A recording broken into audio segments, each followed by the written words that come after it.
Welcome to The Vault at 201 North Broadway, podcast for innovators and problem solvers talking all things small business, entrepreneurship, and workforce development.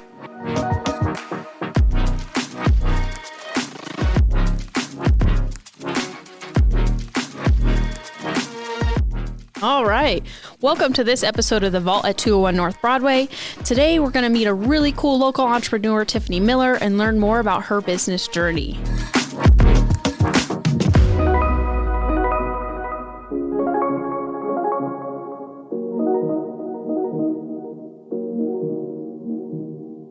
Thank you to the Small Business Development Center for sponsoring The Vault at 201 North Broadway.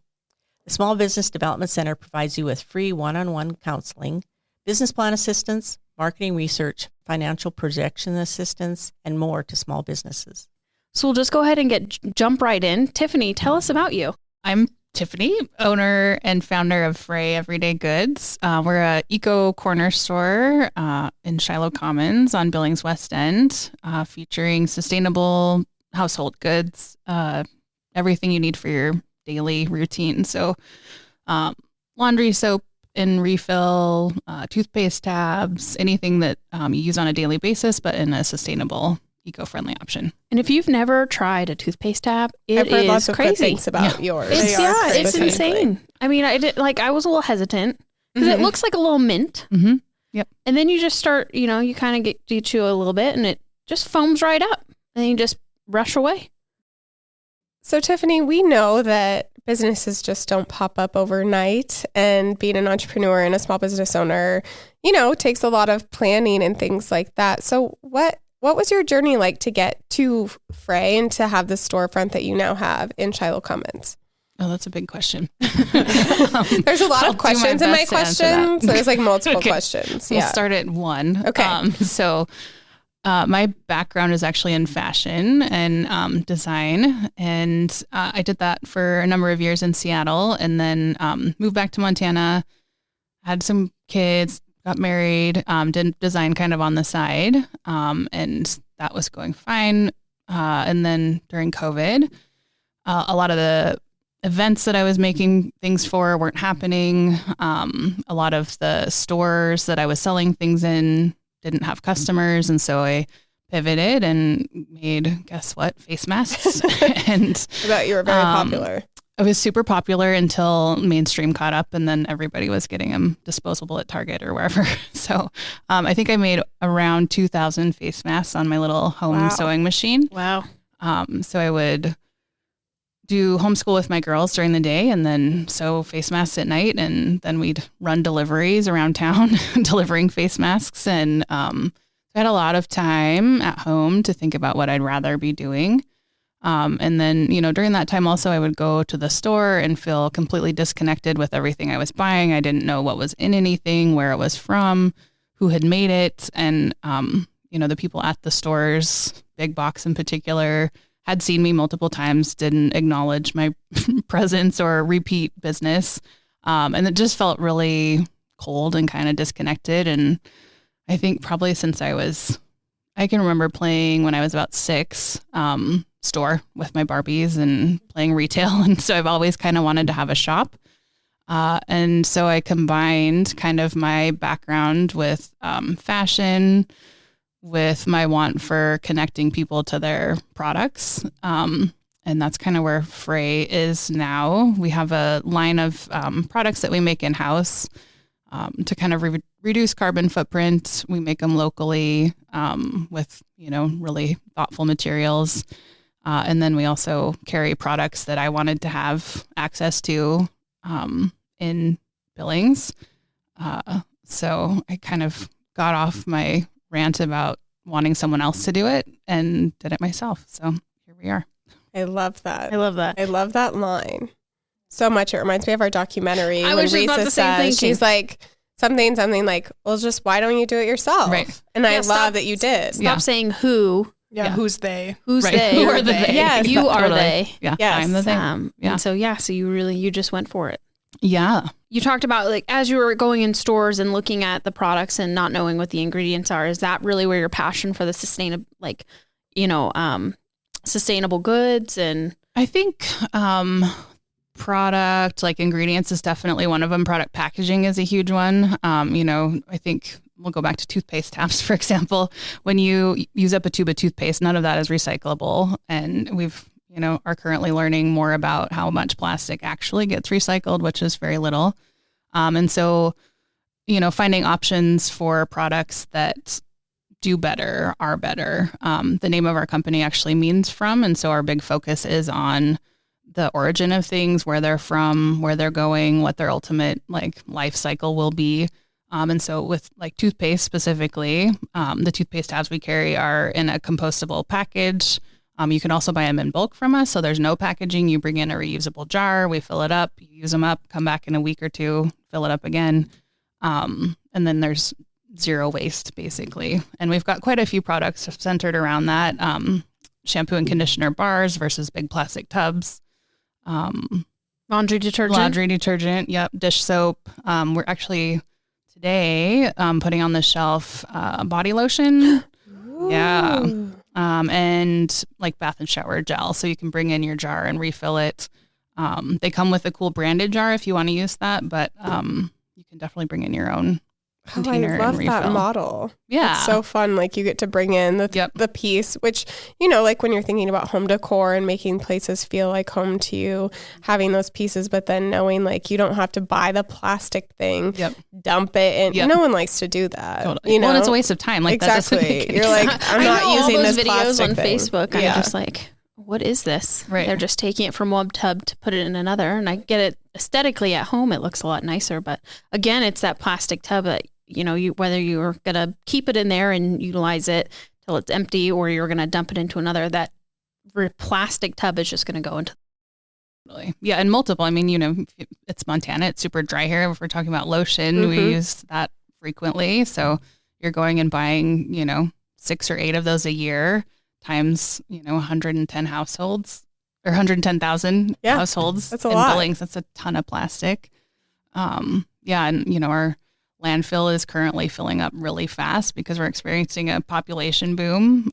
So, anything we can do to minimize what we're throwing away ultimately benefits everybody. So actually, when I started thinking of names for this company that I wanted to start, I looked at FRAE as FRAY, which is more like fringe and on the edge and doing something different. And then Googled that, and there's thousands of companies that are like FRAE & Co. or FRAE this, FRAY. And so I was like, how can we make this the same word but different? And looked up different spellings and stumbled on this FRAE, which in Scottish means from. And then ironically, my daughter's names are Remy and Ellie.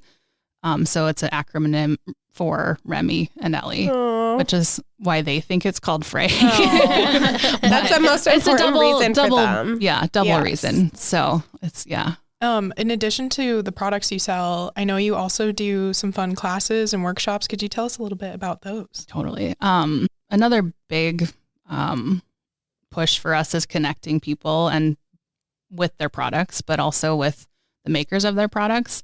And so some of the classes we do in-house are meet the makers type programs. So there's, a candle company we feature called Ignite Candles. They come in and teach about their candles, and you get to learn how they make them and the products and ingredients.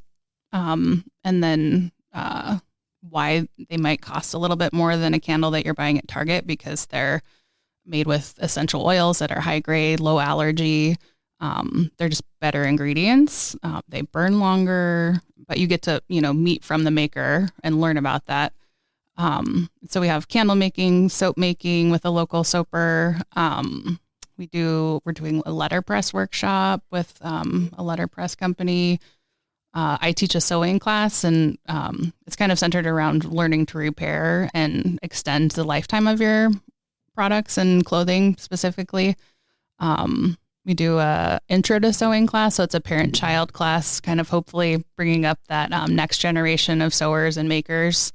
Because I think that's definitely an art form that is not dying, but kind of put on the back burner because there is so what much a skill to have. Mm-hmm. Yeah. Yeah. And, with fast fashion, everybody's used to buying things and just taking it off the rack, which is, immediate instant gratification, but also kind of harmful to the planet, big picture. So if you can buy the cool jeans that cost a little bit more that are going to last a little bit longer and can extend them by repairing them if they get damaged or altering them yourselves rather than sending them to Goodwill. So I definitely think that was one of the most useful skills I learned growing up. My mom was very just like crafty in a good way. Yeah. But she was like, my daughters, and I don't know if my brothers learned, but she's like, they will learn how to hem pants, how to patch a hole, and it has saved me so many times. Totally.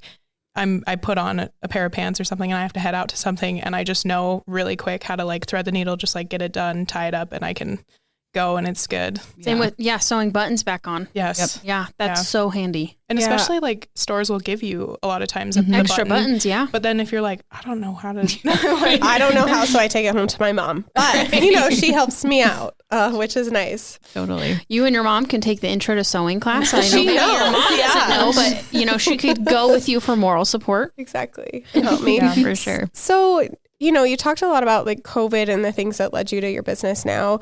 I'm curious to know, how do you know where, just from someone who doesn't know that world and those viewers or those people listening, how do you know where to get your products and the things that you are bringing into your store? I know you're very intentional and I'm bringing these things in and not these things, but can you walk us through that process and what that's like? Yeah. So, modern technology makes it I wouldn't say easy, but you can Google a lot of products. There's apps actually right now that you can scan a product from a store shelf and it'll tell you, on a scale of, 1 to 10, how environmentally friendly the packaging or the ingredients is. So we do some of that, lots of research and, watch for things to pop up on social media.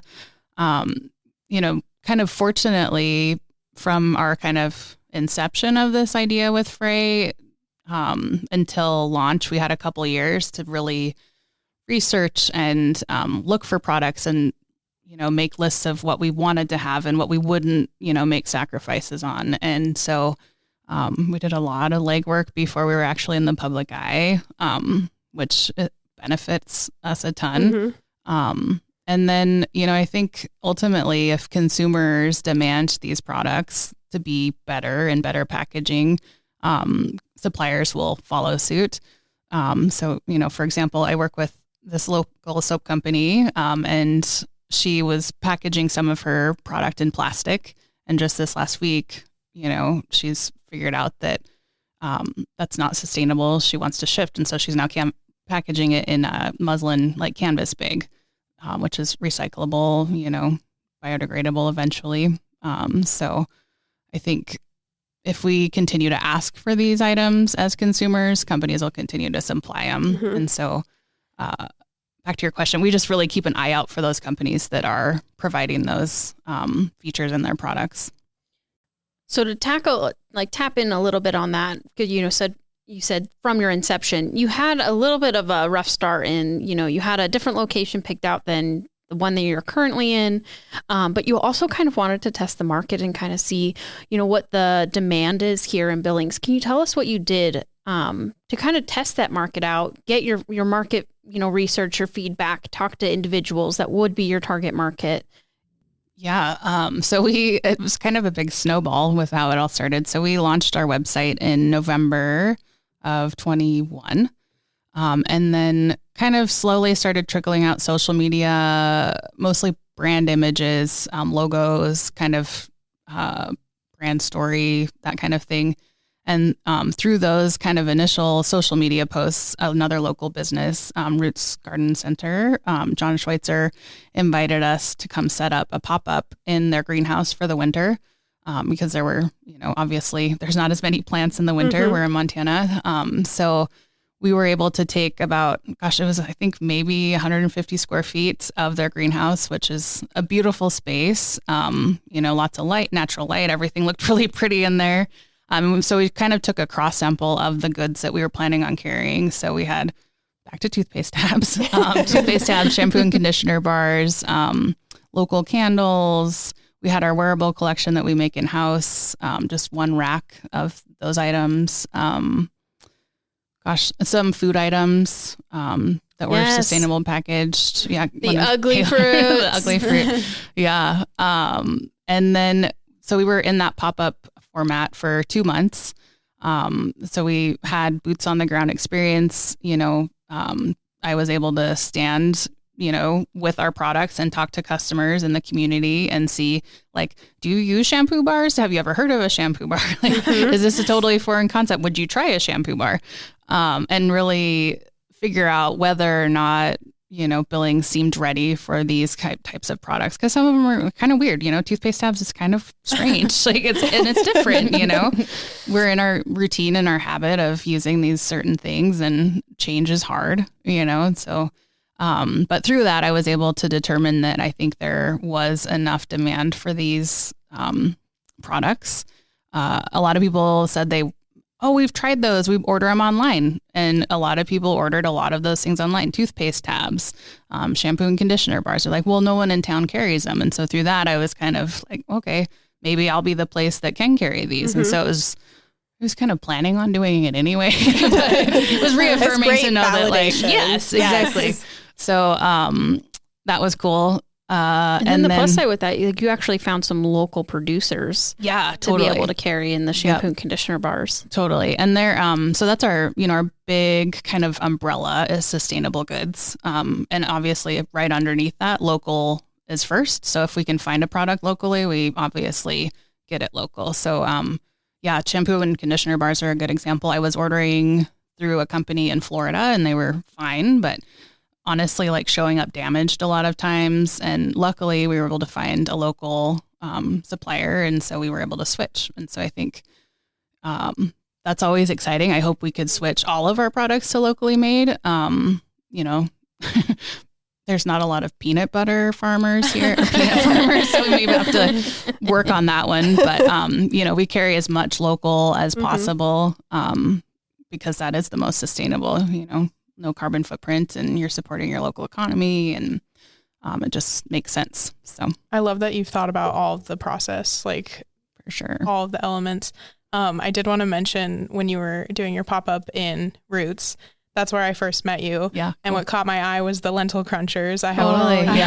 We love the lentil crunchers. We love lentil crunchers here. They're delicious. Sure. I have a personal connection to Farber Farms, which is really awesome. But then just that, I don't know, half an hour I stood there and talked to you. I learned so much, walked away with my produce bags that I love, and I shed a tear if I go to the grocery store and realize I forgot them. Oh, good.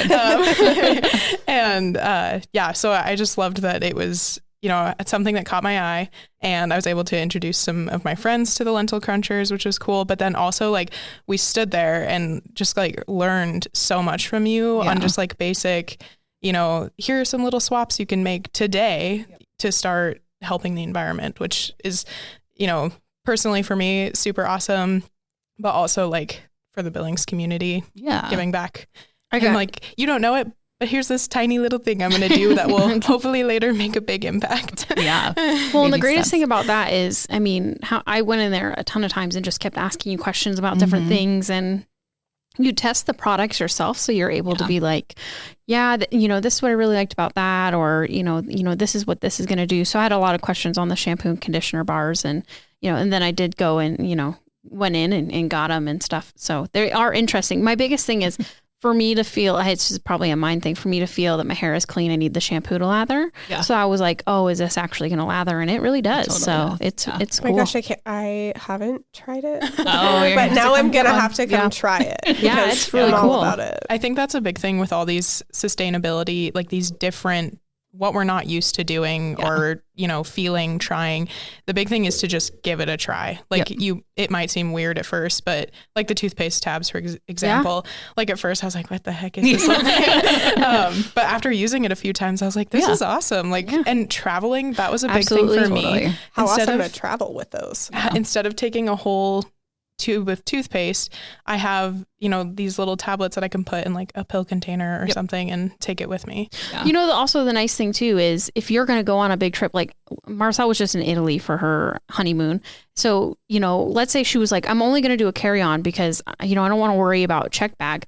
She doesn't have to worry about how many ounces of this she's bringing or something like that, because she's like, it's just tablets. Yep. Uh-huh. That's not a liquid thing. Yeah. So Multiple benefits. same thing with the laundry sheets. Yep. Yeah. The laundry sure. detergent sheets, if you're going to travel, it's kind of nice to just throw a few in your bag, knowing you don't have to bring all these different liquid containers to be able to do some laundry while you're out. Well, and also less you have to pack then. Yeah. Because you can wash your clothes. Yep.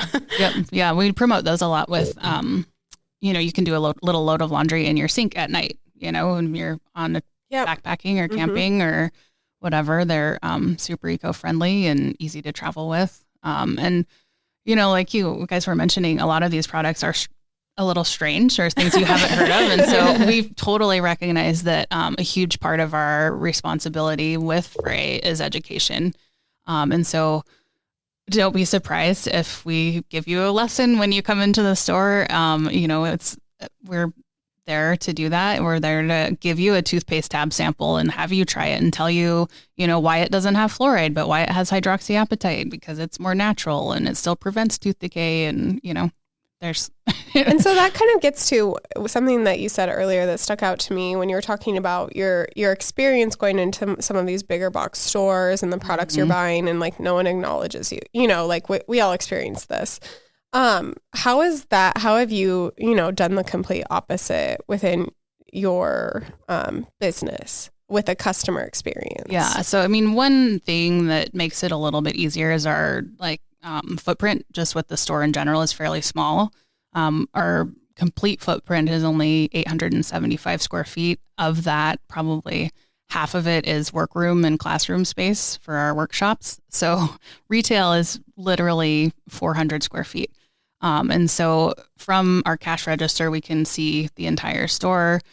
Everything in there is really thoughtfully placed. We don't have 75 different kinds of shampoo. We have 3. And so it's a very simplified environment. It's not overwhelming. And so I think the footprint is one part to connect. Physically, you're pretty close to any of your customers. You can see them from, across the way. But also having that simplified inventory makes it a little bit less overwhelming, and people feel a little bit more comfortable, being there. It's not like a get in and go, grab my thing and go. It's like, oh, hang out and learn about these things. And this is new, or have you tried this? So it's kind of like going to a small restaurant. Sorry. Yeah. When, I think of Marble Table or Walker's, just as a couple examples, you go and the dining experience is so nice because, well, one, the customer service, but 2, their menus are so much smaller that you don't feel so overwhelmed with what you're going to order, because you're they do these things really well and I can't wait. Yeah. That's simplified. Yeah. Versus going to the deodorant aisle. And you're you've got 600 options and you're just whatever's going to smell good and do the job. Right. Yeah. In yours, you have 3 or 4 options and we actually have 5. Sorry. There's an unscented, which is technically not. Yeah. Something else I've learned too, just through social media, is with some of those sustainable products. For example, I think of the hand soap. Yeah. And it comes in a little tablet, and you mix it with water, because a lot of times the hand soap you buy or the dish soap or whatever is 95% water. And I don't know if that's the right number. No, you're actually right. It's right up there. It's 85. So it just makes more sense to me. I'd rather buy this little tablet instead of a whole bottle, and I get to keep this glass bottle, like we mentioned before, that matches my decor maybe. And they wash really nice in the dishwasher. Yep. Yeah. And so it just makes sense to me. When you start pointing those things out to people, it's this is for you. This is the benefit for you. This just makes sense. Yeah. Totally. But you're also helping out our environment too. So it's a win-win for everyone. Oh, absolutely. I think another thing that people worry about with sustainable goods is price point. A lot of people think that, this can be really expensive and I can't afford this. And ultimately they're cheaper. So those soap tabs you're talking about, for example, the bottle, if you chose to get the branded bottle that comes with those, is $10, which is a good amount for a soap bottle, but the refill tabs are only $3 for 2. So you get a, $1.50 refill every time you fill that jar, and you're not throwing a big chunk of plastic away. So the economics behind it, sometimes you end up spending more initially, but long term, it saves you money in the long run, and the environment. I love that.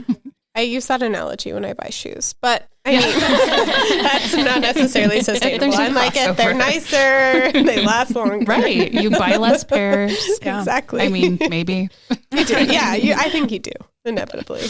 Yeah. That's awesome. Yeah, I have all the cleaners because it's just nice to drop the tablets in. And, Totally. And they last a really long time. Yeah. Which from a business standpoint, obviously we're not going to become rich on selling you guys soap tabs. What? We have other products obviously that compensate for that. So from a get rich quick, I'm not going to get rich quick on soap tabs, but they're cool products. And you do feature local artists' artwork in your store, correct? Yeah. So we don't do a ton of artwork.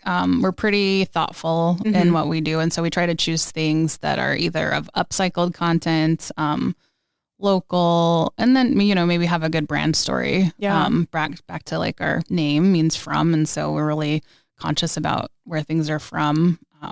Currently, we have an artist from Helena that does some prints and,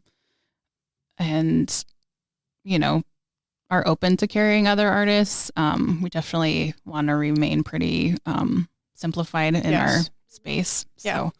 So if something made sense to throw in there, we definitely would give it a shot. So Tiffany, I'm going to take us down a different path for a minute. I'm curious to know, are you from Billings originally? Because you talked about going to Seattle and doing design things there. Are you from Billings? Are you not from? Where are you from? Oh, well, to get personal.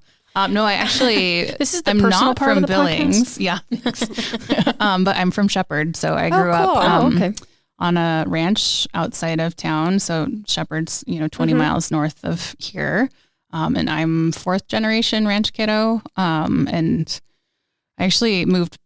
So I grew up there, moved to Seattle, went to design school, did all the things, and then moved back here thinking I was going to take over the farm and help ranch and, live this egg lifestyle, and took one season of calving and quickly decided that this was not for me. It was just, not for me. But I do love that industry. I recognize the value in that. And looking at sustainability too, that egg industry is huge in Montana, and not to get political, but the beef industry is super sustainable for us in Montana. That's what's raised here and grown here. And so it kind of makes sense for us to support those local farms and eat more beef. Eat more beef. But I feel like I'm contributing to my family kind of legacy in a way through that. Maybe I'm not out at 4 a.m. checking calves, but I'm doing my little part to continue to support that industry that gave me so much growing up. And, luckily it's just down the road. It's not too far away, so I can still participate in some of those things. This might be a really crazy question. Do you see anything in the ag industry that your business could potentially step in on to help it be more eco-friendly? Well, so I think, supporting those little local farms, we're a pickup location for Yellowstone Valley Food Hub, which features a lot of local farmers and growers. And so I think us continuing to support and offer those products to our customers is a great way to support them, and featuring as much made in Montana and local, like you were mentioning, we carry Farber Farms, which is a, good value added pulse crop. Currently, we're not doing bulk or large quantity grains or pulse crop type items because of our limitations with the space that we're in. But down the road, I would love to offer, bulk spices and crops that were grown in Montana that way, and, support whatever way we can. Awesome. I love Yellowstone Valley Food Hub is great. And so like Tiffany was saying, she is a pickup location for that. And so that is just a co-op that's actually established here in Billings. And what they do is they work with local producers in all sorts of industry, well, mostly ag-related industries, to provide you a one-stop shop where you can order your beef, your lamb. They've got chicken and pork. Yeah. They've got all sorts of things on there, produce, swanky roots, cheeses, lots of great things. And so it's really great that you have the opportunity to pick up your bag and then also get some of the unique items that Tiffany provides at her shop too. Put together nice like kits. I know around Valentine's Day, at least last year, they had, is it seconde pasta? Yeah. Had little heart-shaped raviolis. And I was like, are you kidding me? Yeah. And they just put together a whole meal. It was like a cut of beef, some ravioli, some other things. And I was like, this is just perfect. And I know you also do little gift sets or like just collections that you recommend bundle together, which is awesome. I think everything looks cuter in a little box. Yes. Curated, laid out nicely. So we did a ton of that for holiday. We kind of picked a theme. So we had like an adventure kit. We had a foodie kit. And just, save customers the time of having to walk through the shop and pick through everything. You could walk in, grab the kit, and be out of the store in 5 minutes or less. And we're going to keep offering those services, kind of like a gift bundle or a gift box, those pre-curated. We're really about simplifying that shopping process. It doesn't have to be hard. You don't have to spend a ton of time or money, and just keeping it pretty minimal. And it's so nice too, I think, just like when you are going to a local shop, I love knowing like the owner or, the staff that works there, because they know the products and the goods. So having someone being able to curate that for you, and you can just be like, oh my gosh, this is so cute, and I can take it and go. Yep. What are some things that that you're excited about for this next year with FRAE that we should all be, and all of our listeners should be? The inside scoop. Yeah. So we're definitely expanding on refillable options. Currently we have laundry soap and dish soap, and then we've got dishwasher pods. But actually this week we're adding in body lotion and a body gel. And then within the next 3 weeks, maybe 4, we'll be adding shampoo and conditioner refillables. I love shampoo and conditioner bars, but it's a big step for a lot of people. And just to have that option, people can bring in their own container. So expanded refill is one thing. I'm hoping to expand our wearable collection too, which we haven't talked a ton about, but we make a little bit of product in-house. And so adding new items to that line. I think we're looking at overalls for spring, like a linen overall. I also want to know about the wearables that you're talking about. Let's dive into that. Yeah. So like I mentioned before, my background's in fashion. And so that's a big part of my life, or has always been. Unfortunately, the fashion industry, it does not go along with sustainability in most thought processes. And so we make small batch, maybe one of each size is out at a time, mostly made to order type things. So currently we have a linen pant, a short skirt, and some t-shirts and graphic items too. Your t-shirts are so soft. Yeah. And you have a unique way to screen print. Right. Yeah. So we do a craft screen printing method, which is non-toxic. It's definitely works for our logo. It doesn't work for every single logo. It's a little bit more organic in feel. The edges are a little rough. But if you wanted to take a class on how to learn to do that, we offer classes on that. And it's, less toxic. The t-shirts that we use in-house for our house label are actually made in New Jersey, but they're all USA made. We have hemp and bamboo, which are, fibers that are good, sustainable fibers. Mm-hmm. And then what else do we do in-house? Oh, we do an apron, throw pillow, kind of anything that we can easily make here, mm-hmm. rather than ordering from overseas or even, across the US. And, I would love that it'd be awesome if we could find a local textile, but that's currently one of our challenges. So expanded refill, expanded wearables, and those are probably our two big ones.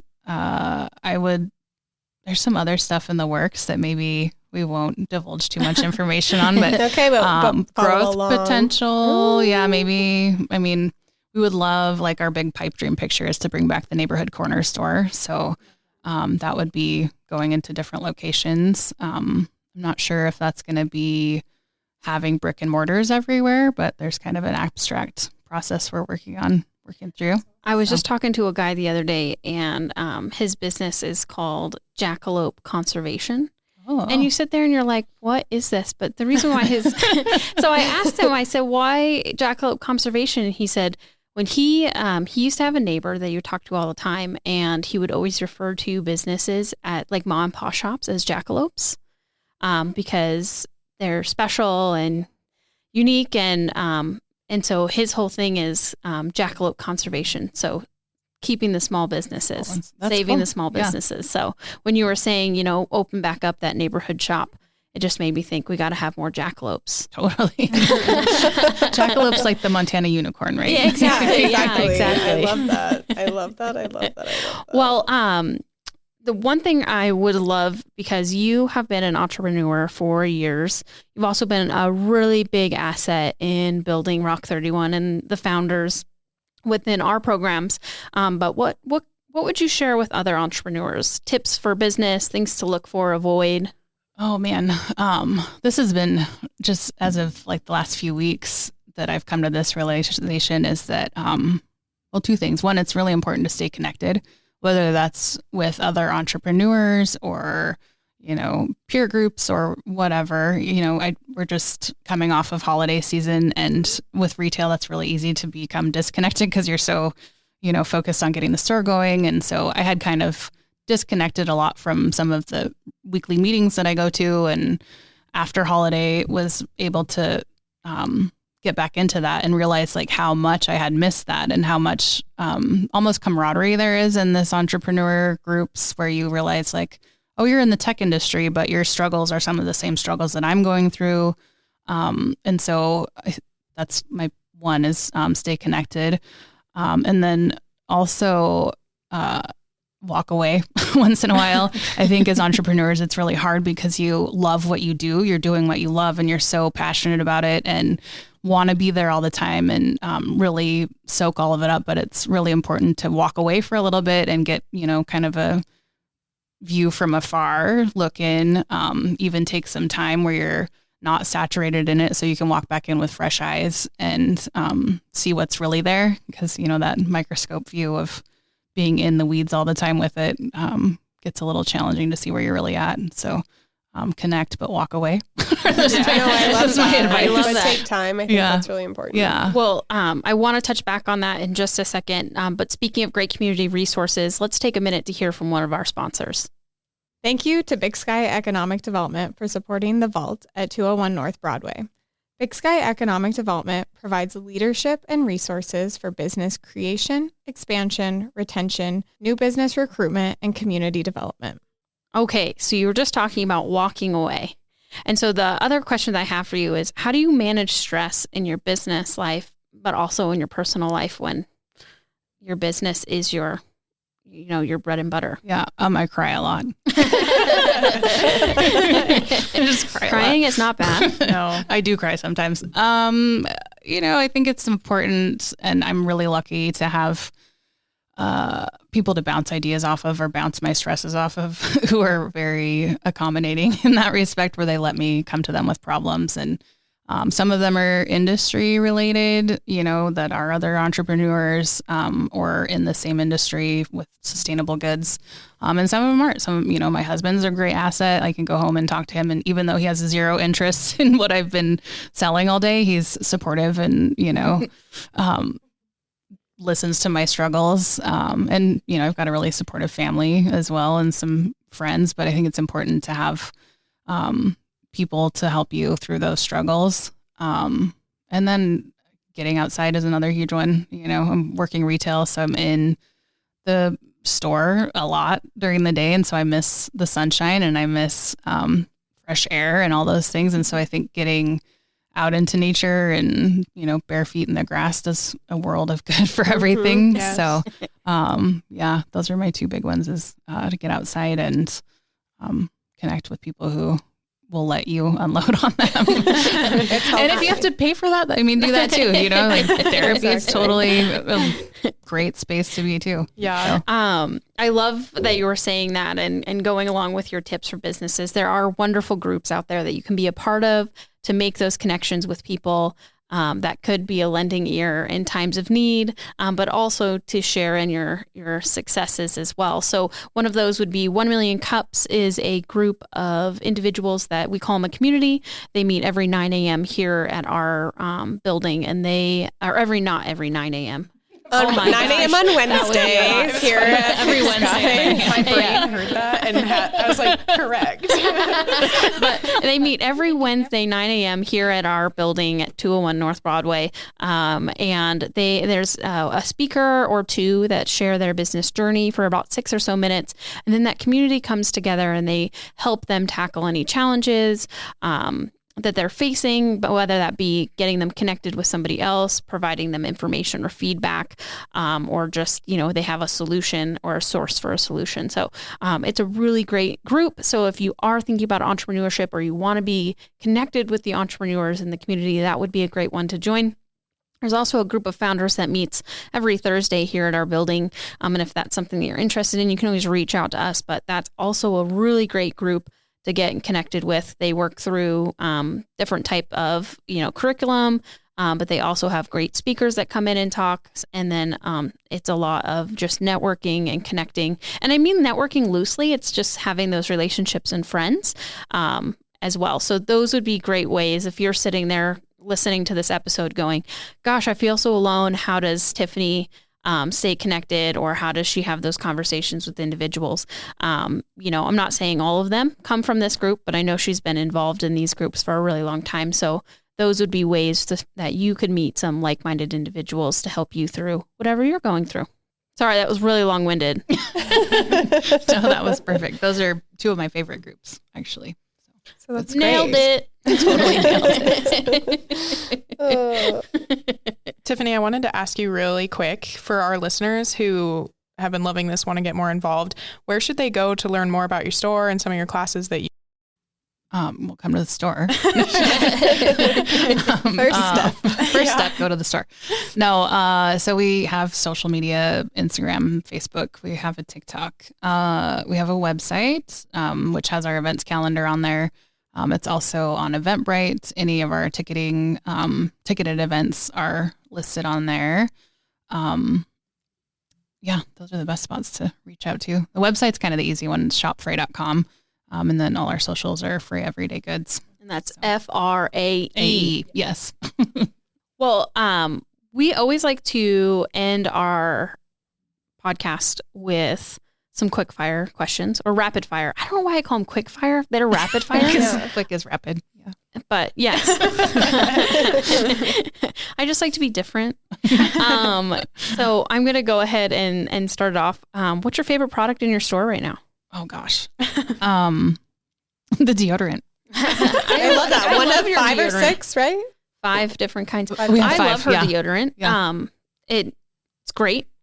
I don't know how, I mean, it's a little personal, but like I used to get really dry from other deodorants. Yeah. So this one, my skin's soft. It works. Yeah. So this one, not to get too into technical product stuff, but a lot of deodorants, baking soda is one of the first ingredients, which we know what baking soda is very drying. Particularly in Montana, we're very dry anyway. So you're adding dry to dry. That's usually the irritation that comes with some deodorants. So these deodorants that we carry in-house have really high consumer reviews. One of their first ingredients is coconut oil, so they're a little more moisturizing. And they have really nice scents too. So we have a grapefruit, there's lemongrass, there's a pine. We have unscented for those who don't want anything. And then there's one called So Hot in Here. It's like that one's very... Yeah, like a different sassy from one. the others. Mm-hmm. But it's a ylang. Cool. So, yeah. Okay, our next question. What's some of the best advice you've ever received? Ooh, I've gotten been And really it could just be like lucky. one thing that, Yeah. you know, that really sticks out to you. Oh gosh, this is the most recent one that keeps coming back is knowledge is useless unless it's shared. I So love that. I can know all of these things about these cool products, but unless I tell you about them, it doesn't matter. So yeah, share your knowledge. Yeah. I love that. Mm-hmm. Mm-hmm. Tiffany, you mentioned you like getting outside as kind of a stress reliever. What is your favorite outdoor activity? Oh, well, my favorite, I just like walking, like really like getting outside for a walk, but my husband's really into mountain biking. So Oh man. we usually end up on a bike somewhere. And we live in a community that is really easy to ride the neighborhood. So we occasionally be found on a bike when weather permits. You know, this time of year, it's a little more challenging. Awesome. Well, thank you so much. We really appreciate you joining us today and sharing your story and your information, and you know what you like to do for fun. Thank you. Yeah, thanks for having me. Thank you for joining. You can find the resources and tools mentioned in today's episode at thevault201.com. If you like this episode, be sure to subscribe and share with a friend.